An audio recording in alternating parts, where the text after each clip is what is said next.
Salut, c'est Trado, je suis content de vous retrouver pour ce nouvel épisode de la construction de votre portefeuille avec des ETF. Je vous rappelle que ce format ne s'adresse pas aux traders, ce format s'adresse aux investisseurs de long terme qui veulent constituer au meilleur prix un portefeuille basé sur des ETF qui sont des produits qui permettent pour un prix absolument sans équivalent de bâtir intelligemment, simplement, rationnellement vos actifs de long terme. Je vous rappelle que cela repose sur des éléments multiples. Le premier, c'est que on a ici une stratégie de type cœur satellite, c'est-à-dire pour les plus novices d'entre vous, on achète quelque chose de central qui va faire le cœur ou le corps en anglais de votre portefeuille. Il peut s'agir de plusieurs choses, mais en tout cas c'est l'esprit de votre portefeuille. Et ensuite on va compléter avec des poches particulières. Ici dans votre exemple, alors, imaginons que vous achetiez un ETF monde avec 70% de votre capital. Vous allez ensuite compléter avec des valeurs de conviction qui vont dynamiser votre portefeuille, par exemple des économies émergentes, le développement durable, du luxe, ou alors on peut mettre moins que 80%, on peut mettre 70, 60, 90%. L'idée est toujours la même, c'est que vous avez un paquebot qui est votre cœur de portefeuille, qui a un ETF très général, et puis derrière vous allez colorer votre patrimoine avec des choses sectorielles ou de conviction qui vont vous permettre de dynamiser vos avoirs. Voilà, cela étant dit, je vous rappelle pour terminer que ça repose sur l'accumulation rationnelle, qui est la méthode que j'ai mise en place pour améliorer la stratégie dite de DCA, Dollar Cost Averaging, qui consiste à acheter tous les mois, investir la même chose, la même somme tous les mois. J'ai trouvé qu'on pouvait faire mieux que ça, donc c'est en ce sens qu'il y a des écarts par rapport à la DCA, mais globalement c'est le même principe, celui d'une accumulation progressive, mais au lieu de le faire à intervalles fixes, on le fait sur des niveaux intéressants. On va donc commencer avec le SPDR, State Street Global Advisor. Je vais mettre tous les prospectus sur mon site si vous voulez en savoir davantage. En tout cas, l'idée c'est que c'est un ETF qui est spécialisé dans les petites capitalisations américaines, donc très dynamique. C'est plutôt un ETF de type satellite que cœur de portefeuille. Donc voilà où nous en sommes. On est toujours dans un régime de tendance plutôt neutre au regard du critère des phases de Weinstein. Vous voyez, on est avec une moyenne mobile à 30 semaines qui est plate, donc pas grand chose à dire de ce qu'on pourrait attendre. Ce qui est certain, c'est qu'on n'est pas sur zone d'accumulation rationnelle. La zone d'accumulation rationnelle, c'est 45-110, 44-40, et puis si on y va, les 43-20, 40-30. Et ce sont en particulier cette zone qui pourrait nous intéresser, puisque vous voyez, c'est dans cette zone de résistance qui a été cassée, qui a changé de polarité. Un retour sur cette zone intéressera normalement de nombreux investisseurs. Donc tendance neutre en données hebdomadaires, et on n'est pas sur zone d'accumulation rationnelle.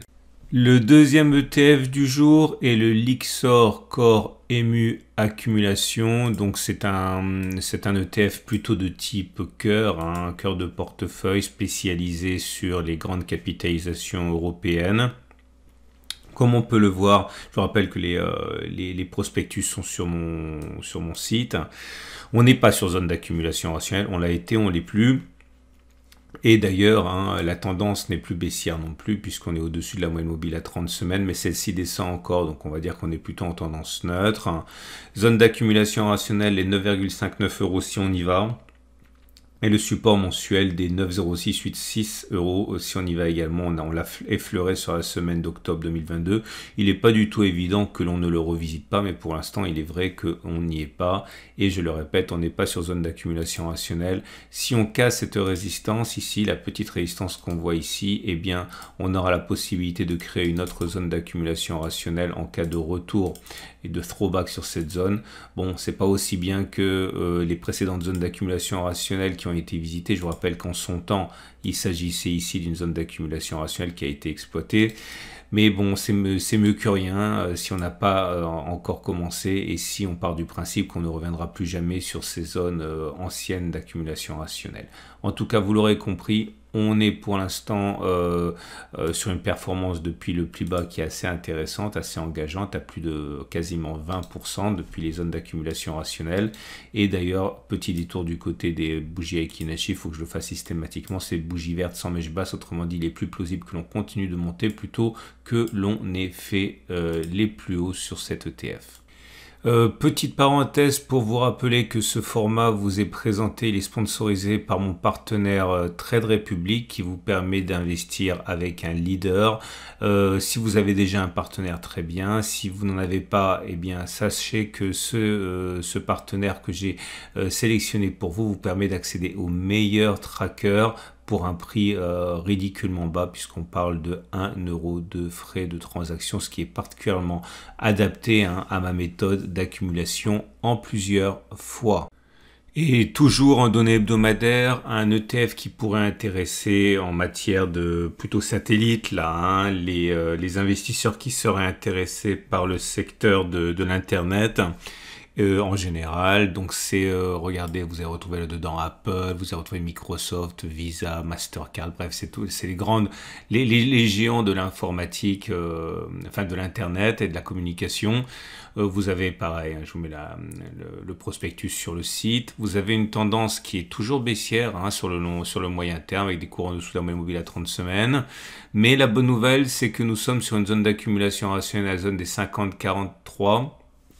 Première zone d'accumulation rationnelle ici, on a d'autres zones d'accumulation rationnelle, mais on est sur un niveau qui peut être intéressant pour débuter l'investissement si vous êtes favorable à cet ETF de type satellite, je le répète, consacré aux géants de l'Internet. Alors la bougie du jour, elle est assez intéressante en Aiki-Nashi parce qu'elle ne tient, comme elle tient compte de la bougie précédente, je vous rappelle que ça se calcule sur 2 bougies, on est encore très haussier avec une bougie verte sans mèche basse, autrement dit, il est plus plausible que l'on aille plus haut que l'on ait fait les plus hauts. Et si vous voulez investir un peu de votre capital progressivement sur un ETF MSCI économie émergente, vous pouvez le faire avec cet Amundi qui est un des plus connus en France. Au fait, j'ai oublié de le dire, vous avez ici les codes pour retrouver facilement ce dont je parle. Mais bon, je peux faire des erreurs aussi, vous voudrez m'en excuser. La bonne nouvelle, c'est que nous sommes sur zone d'accumulation rationnelle. Regardez ce support hebdomadaire des 4,341 €. Ici, zone de congestion. La tendance est baissière, mais on s'en fiche lorsqu'on est en période d'accumulation progressive pour le long terme. Si cette zone devait casser, on aura une autre zone d'accumulation rationnelle à 3,5, 3,1. En tout cas, on l'aura compris, c'est vraiment une zone intéressante pour ceux qui croient à ce secteur. Pour mémoire, vous allez retrouver dans cet ETF plusieurs pays, notamment les grandes capitalisations mondiales émergentes, bien sûr la Chine et l'Inde. Et parmi les grandes valeurs, alors on va descendre un petit peu, vous allez trouver Samsung, Alibaba, bon, que des noms que vous connaissez, Infosys. Bon, vous l'aurez compris, c'est quand même les grandes capitalisations émergentes.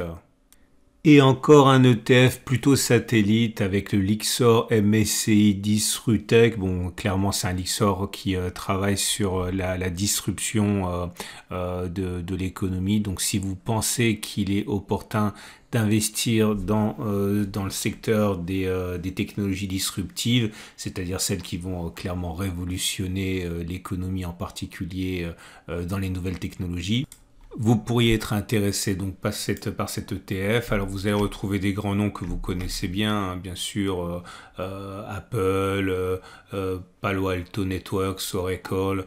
Bon, voilà, vous connaissez IBM. C'est pas forcément des startups, ce sont des entreprises qui sont très souvent au contraire plutôt bien implantées, mais qui ont l'avantage d'avoir les moyens de changer le cours des choses et de révolutionner leur secteur. Et la bonne nouvelle, c'est que nous sommes sur zone d'accumulation rationnelle. Regardez le support hebdomadaire 10,90. Alors attention, c'est un ETF qui est jeune. Donc le problème, c'est que si on casse ça, on n'a visuellement pas de zone d'accumulation rationnelle. Il faudra s'en remettre à la DCA, c'est-à-dire à acheter régulièrement. Mais pour l'instant, aucune raison de penser que ce support lâchera. Vous avez encore 9% avant de clôturer en dessous. Mais la tendance est toujours baissière. On est en dessous de la moyenne mobile à 30 semaines qui descend. On a des éléments de Akinashi qui montrent que pour l'instant, eh bien, c'est en amélioration. Vous avez une première bougie verte sans mèche basse. Vous allez également pouvoir retrouver cet ETF à travers son tracker. J'ai oublié de le mettre, je vais le mettre maintenant. Il s'agit du ticker unique. Et je vais le mettre là, comme ça. Et c'en est terminé de cet ETF. C'en est terminé de la présentation de la semaine. J'aimerais préciser 3 choses. La première des choses, c'est que voilà, ce genre de choses, je suis disposé à les faire plus souvent si je vois que derrière vous avez un engouement pour le format. Donc n'hésitez pas à mettre en commentaire que vous appréciez le format, qu'il vous est utile, etc. Mettez des likes, c'est une façon très facile pour moi de voir si vous appréciez. Si c'est le cas, eh bien on peut arriver à des formats même hebdomadaires, hein, mais pour cela il faudrait qu'il y ait une véritable demande derrière. Je vous rappelle également que quasiment tous les ETF que j'ai présentés aujourd'hui, peut-être même tous, hein, sont disponibles chez mon partenaire Trade Republic qui vous permet d'investir, je l'ai dit, hein, des 1 euro par heure de bourse qui est totalement compatible avec une accumulation progressive. Également, vous avez d'autres vidéos de la même nature qui ont été produites récemment. Il y en a 2, je crois que c'est le format numéro 3, celui-là, mais c'est pas parce que c'est vieux que ce n'est plus valable, bien au contraire. Les zones d'accumulation rationnelle sont toujours là, hein. Il n'y a aucune raison pour qu'elles changent. Donc peut-être que le graphe sera un petit peu différent de la vidéo et du graphe que je présenterai dans la vidéo d'il y a quelques semaines, mais en tout cas les zones sont toujours bonnes. Donc n'hésitez pas, en particulier parce qu'il y a des ETF qui n'ont pas encore été vus, notamment la sécurité informatique, etc. dans cette vidéo et que vous retrouverez, ou le luxe, hein. Regardez bien les vidéos précédentes et n'oubliez pas non plus que le samedi vous avez donc le format ETF, non c'est pas un format ETF spécifique, c'est sur les grandes zones géographiques, donc le CAC, le Nasdaq, le SP500, l'ETF Monde, etc. Qui sont à la base finalement, hein, de la stratégie ETF cœur satellite et que vous pouvez découvrir donc tous les samedis. Donc tout ça fait partie d'un ensemble que j'espère cohérent. Mettez en commentaire les vidéos, non, les ETF que vous voudriez que j'analyse pour vous. Je peux pas faire plaisir à tout le monde, mais en tout cas, je peux faire plaisir au plus grand nombre. Et encore une fois, faites-moi savoir si vous appréciez le format afin que j'envisage de le faire à un rythme plus soutenu et pas une fois par mois. Voilà, excellente journée et à tout de suite pour d'autres vidéos.